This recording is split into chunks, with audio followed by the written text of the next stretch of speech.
नमस्कार दोस्तों, स्वागत है आप सभी का शिक्षा नोट्स में। आज है 30 दिसंबर 2025 और इस वीडियो में हम करेंगे डेली करंट अफेयर्स के इम्पोर्टेंट क्वेश्चंस। तो चलिए शुरू करते हैं। पहला प्रश्न है, महिला हॉकी इंडिया लीग का आयोजन कहाँ किया जा रहा है? Option A Bhubaneswar, option B New Delhi, option C Ranchi और ऑप्शन डी बेंगलुरु। और इसका सही उत्तर है ऑप्शन सी रांची। महिला हॉकी इंडिया लीग का आयोजन रांची, झारखंड में किया जा रहा है। इस लीग में कुल 4 टीमें भाग ले रही हैं। सभी मुकाबले मरंगोम के Jaipal Singh Munda astroturf hockey stadium Ranchi में खेले जा रहे हैं। अगला प्रश्न है, lost looted and recovered firearms digital database किसने लॉन्च किया? Option A Narendra Modi, option B Rajnath Singh, option C Amit Shah और ऑप्शन डी अजित डोभाल। और इसका सही उत्तर है ऑप्शन सी अमित शाह। केंद्रीय गृह मंत्री अमित शाह ने आतंकवाद के खिलाफ लड़ाई को मजबूत करने के लिए एक नया डिजिटल डेटाबेस लॉन्च किया। इस डेटाबेस का नाम है lost looted and recovered fire arms. इसका शुभारंभ एंटी टेररिज्म कॉन्फ्रेंस 2025 के दौरान किया गया। डेटाबेस का उद्देश्य चोरी, लूटे और बरामद हथियारों का केंद्रीकृत रिकॉर्ड तैयार करना है। इस डेटाबेस को नेशनल इन्वेस्टिगेशन एजेंसी ने विकसित किया है। अगला प्रश्न है, भारतीय रेलवे ने खान पान की व्यवस्था में सुधार के लिए बेस किचन की जगह कौन सी नई व्यवस्था शुरू की है? Option A pantry car services, option B fast food units, option C cloud या cluster kitchens, option D Jan Aadhaar counters. और इसका सही उत्तर है ऑप्शन सी क्लाउड या क्लस्टर किचन्स। भारतीय रेलवे आईआरसीटीसी ने खान पान व्यवस्था में सुधार के लिए बेस किचन प्रणाली की जगह क्लस्टर किचन व्यवस्था शुरू की है।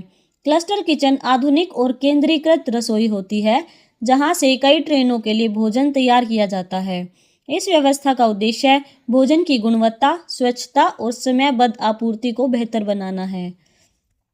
अगला प्रश्न है, ऑनलाइन जुआ और सट्टेबाजी को रोकने के लिए वर्ष 2025 में पास किया गया बिल कौन सा है? Option A IT act 2025, option B online gaming regulation act, option C promotion and regulation of online gaming bill 2025 और option D gambling and betting act. तो इसका सही उत्तर है option C promotion and regulation of online gaming bill 2025।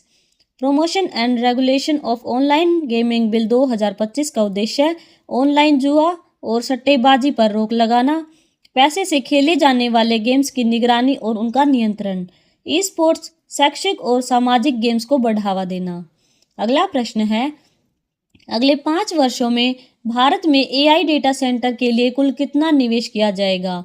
Option A 2.5 lakh crore, option B 4.5 lakh crore, option C 6.06 lakh crore, option D 7.5 lakh crore. और इसका सही उत्तर है option C 6.06 lakh crore.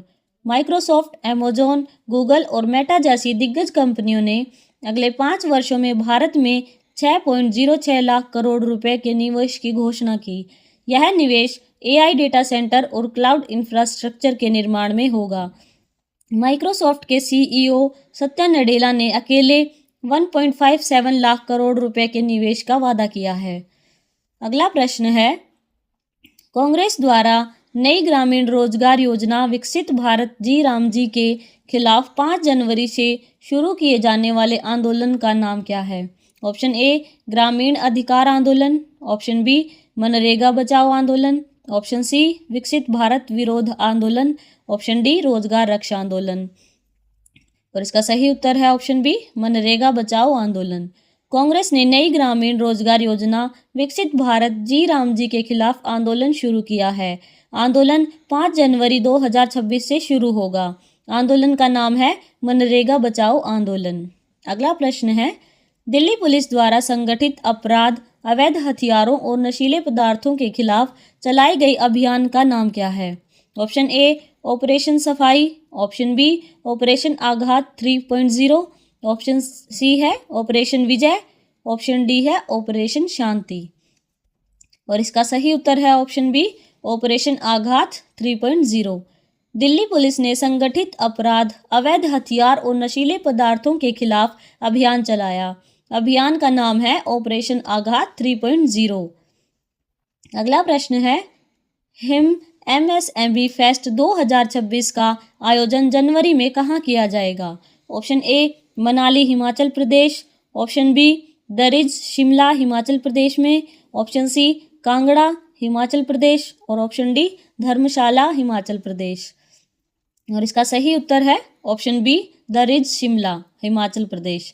Him MSME fest 2026 का आयोजन 3 से 5 जनवरी 2026 तक किया जाएगा। यह कार्यक्रम शिमला में दरिज और पीटरहोफ स्थानों पर आयोजित होगा। इस फेस्ट का उद्देश्य हिमाचल प्रदेश के स्थानीय उत्पादों, कारीगरों और MSME को राष्ट्रीय और वैश्विक बाजार से जोड़ना है। अगला प्रश्न है, भारत मोबाइल उत्पादन के क्षेत्र में विश्व में किस स्थान पर है? ऑप्शन ए सबसे ऊपर, ऑप्शन बी दूसरा, ऑप्शन सी तीसरा और ऑप्शन डी चौथा। और इसका सही उत्तर है ऑप्शन बी दूसरा। भारत मोबाइल उत्पादन में विश्व में दूसरे स्थान पर है। केंद्रीय इलेक्ट्रॉनिक्स और IT मंत्री अश्विनी वैष्णव ने बताया कि भारत ने इलेक्ट्रॉनिक्स उत्पादन 6 गुना बढ़ाया है और अब यह दुनिया का दूसरा सबसे बड़ा मोबाइल मैन्युफैक्चरिंग देश बन गया है।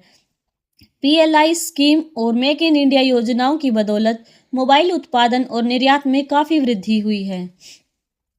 अगला प्रश्न है, भारत ने महिलाओं के लिए अपना पहला विदेशी सहायता केंद्र हाल ही में कहाँ खोला है? Option A New York America, option B London Britain, option C Toronto Canada, option D Sydney Australia. और इसका सही उत्तर है option C Toronto Canada. Bharat ने विदेश में महिलाओं के लिए अपना पहला सहायता केंद्र शुरू किया है। यह केंद्र कनाडा के टोरंटो शहर में खोला गया है। इसका उद्देश्य संकट में फंसी भारतीय महिलाओं और भारतीय पासपोर्ट धारकों को सहायता प्रदान करना है। केंद्र के माध्यम से कानूनी सहायता, घरेलू हिंसा से जुड़ी मदद, परामर्श और मार्गदर्शन उपलब्ध कराया जाएगा। अगला और अंतिम प्रश्न है, ऑपरेशन सिंदूर के तहत भारत ने जम्मू कश्मीर की किस नदी पर दुलहस्ती 2 जल विद्युत परियोजना को मंजूरी दी है? Option A Jhelum, option B Ravi, option C Chenab और ऑप्शन डी सिंधु। और इसका सही उत्तर है ऑप्शन सी चिनाब नदी। भारत ने ऑपरेशन सिंदूर के तहत सिंधु जल संधि के निलंबन के बाद जल संसाधनों पर अहम कदम उठाए हैं। इस क्रम में जम्मू कश्मीर में दुलहस्ती 2 जल विद्युत परियोजना को मंजूरी दी गई है। यह परियोजना चिनाब नदी पर विकसित की जाएगी। परियोजना का उद्देश्य ऊर्जा उत्पादन बढ़ाना और जल संसाधनों के प्रभावी उपयोग को सुनिश्चित करना है। तो दोस्तों, आज की वीडियो में सिर्फ इतना ही। मिलेंगे अगले वीडियो में कुछ और महत्वपूर्ण प्रश्नों के साथ। Thank you.